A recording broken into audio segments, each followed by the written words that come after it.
Здравейте, това е видео номер 3 и темата днес ще е обичам те. Да. Думи, които напоследък прекалено много се използват от зрелите тинейджери, не само в България, макар че те са направили по-голямо впечатление, но не само в България, и тук дори съм забелязала. Да, много кратка тема, но все пак.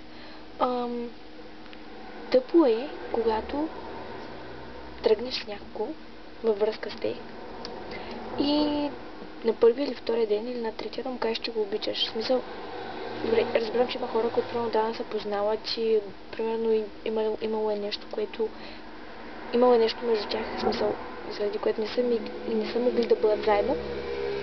И нали вече са си заедно и добре, нормално да го кажеш, че се обичат, обаче ако не са били заедно, ако се запознали се примерно понеделник, петък, три пъти, айде неделя ти казвам, че те обичам, добре, това вече е тъпо. В смисъл,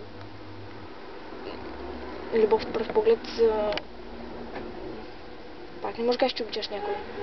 И искам да кажа, че е много тъпо и как може да обичаш някой за 2 дена? Ти дори не го познаваш на характера, но ти се опознал за една седмица, примерно, ако сте запознали, ако сте тръгнали, защото доколко знам, повечето хората я правят. Запознати с някой, въобще не знаят най-малките неща за другия човек, някакви древни неща, примерно за характера му, или какво харесва, или какво мрази, нещо такова. И вече ми казват, че го обичате, извинява, че това е супер тъпо. Наистина просто е най-тъпото нещо на света. Така да, иска да изразя омраза към това нещо и искам да знам вие какво мислите на тая тема. Може да коментирате или да се абонирате, или каквото искате да направите, може да ми изпратите съобщение и да, това е всичко.